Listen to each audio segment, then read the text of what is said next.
ஆன்மீக உறவுகள் அனைவருக்கும் என் அன்பான வணக்கங்கள். வருகிற 29/1/2025 தை 16ஆம் தேதி புதன்கிழமை அன்று தை அமாவாசை வருதுங்க.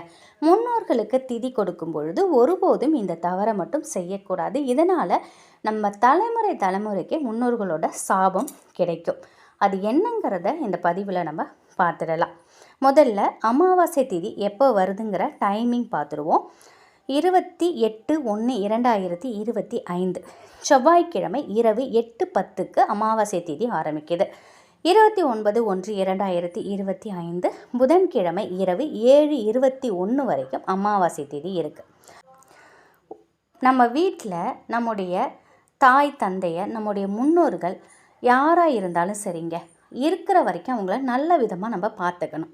இறந்ததுக்கப்புறம் அவங்கள அதை விட ஒரு படி மேலே தான் நம்ம பார்த்துக்கணும்.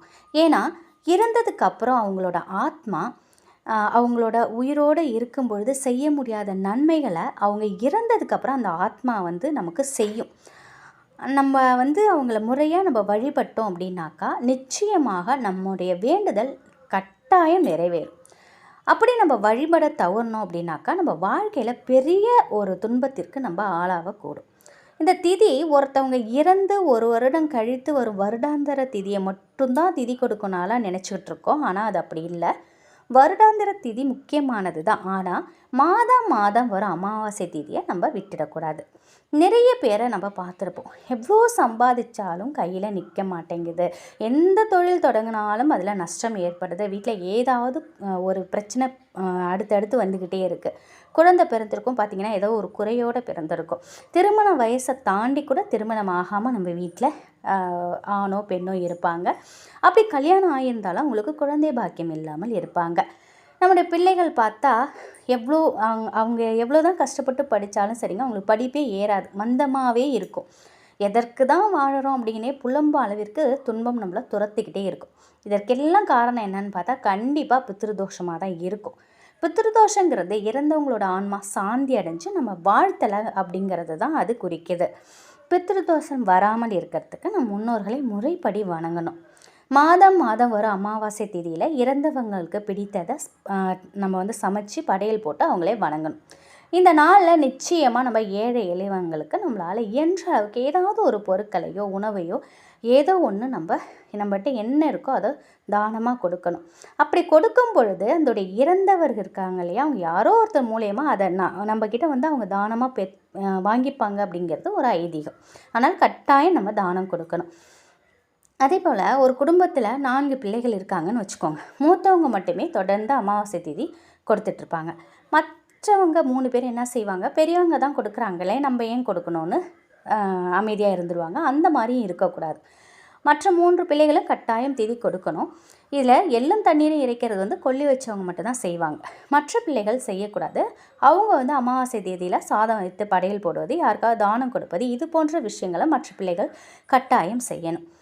அதுலேயும் சில பேர் வருடாந்திர திதி கொடுப்பாங்க, மாதந்தோறும் அமாவாசை திதியும் கொடுப்பாங்க. எல்லாத்தையுமே முறையாக செஞ்சாலும் அவங்களுடைய குடும்பத்தில் கஷ்ட நிலை, மன அமைதி இல்லாமல் தொடர்ந்துக்கிட்டே இருக்கும். இதற்கு காரணம் என்னன்னாக்கா, திதிகளை கொடுக்கும் பொழுது நம்ம முழு மனதோடு கொடுக்கலை அப்படின்னு தான் அர்த்தம். திதி கொடுக்கும்போது 4 பேரையாவது கூப்பிட்டு நம்ம சாப்பாடு போடணும். 4 பேர் இல்லையா, ஒருத்தருக்காவது நம்ம சாப்பாடு போடணும். அந்த போடக்கூடிய உணவானது நம்ம மனசில் எந்த ஒரு சின்ன கலங்கமும் சலனமும் இல்லாமல் நம்ம மனசார நினைச்சு அவங்களுக்கு போடணும். நம்ம கொடுக்கக்கூடிய திதிக்கான பலனை என்னடா இத்தனை பேருக்கு நம்ம சமைச்சு போடுறோமே அப்படின்னு ஒரு சின்ன ஒரு மனசில் ஒரு எண்ணம் வந்தால் கூட அந்த திதி நம்ம கொடுத்ததுக்கான பலனே நம்ம இழந்துடும். நம்ம திதி முழு மனதோடு நம்ம கொடுக்கணும். முழு மனதோடு கொடுக்கலை அப்படிங்கிறது ஆன்மாவுக்கு தெரியும். நமக்கு மற்றவங்களுக்கு தெரியுதோ இல்லையோ அது ஆன்மாவுக்கு தெரியும். அதனால் நம்ம முழு மனதோடு கொடுக்கணும். முழு மனதோடு கொடுக்கப்படாத திதி தர்ப்பணத்தை முன்னோர்கள் ஏற்றுக்க மாட்டாங்க. முன்னோர்களோட சாபத்திற்கு நம்ம குடும்பம் ஆளாகும். அதனால தான் எதை செஞ்சாலும் முழு மனதோடு செய்யணும் அப்படின்னு நம்ம முன்னோர்கள் சொல்லி வச்சுருக்காங்க.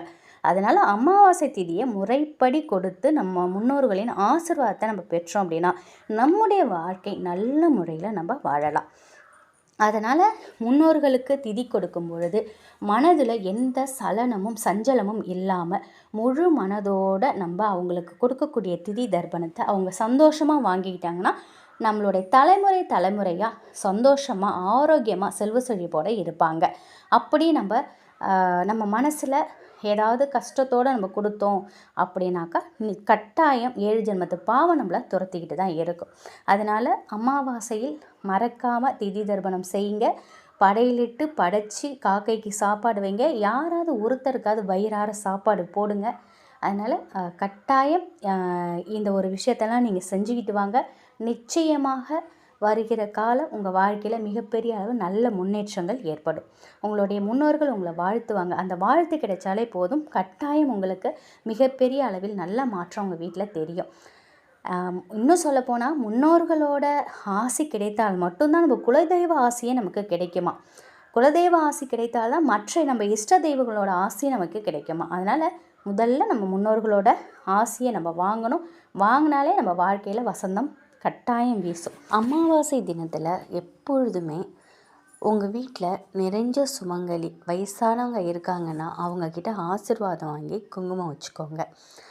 அதே மாதிரி உங்கள் வீட்டில் பெண்கள் அவங்களோட மாமியார் தவறு இருந்தாங்க அப்படின்னா அவங்களோட சார்பில் நீங்கள் யாராவது ஒரு சுமங்கலி பெண்ணுக்காவது நீங்கள் சுமங்கலி செட்டு, ஒரு ஜாக்கெட் பிட்டு, கொஞ்சம் பூ, ஒரு 5 ரூபா நாணயம் தாம்பூலம் மாதிரி வச்சு நீங்கள் கொடுத்துட்டு அவங்கக்கிட்ட ஆசீர்வாதம் வாங்கிக்கோங்க. அது ரொம்ப ரொம்ப உங்கள் வாழ்க்கையிலேயே மிகப்பெரிய அளவில் உங்களுக்கு பெண்களுக்கு சொல்கிறேன், உங்களுக்கு மிகப்பெரிய வெற்றியை கொடுக்கும்.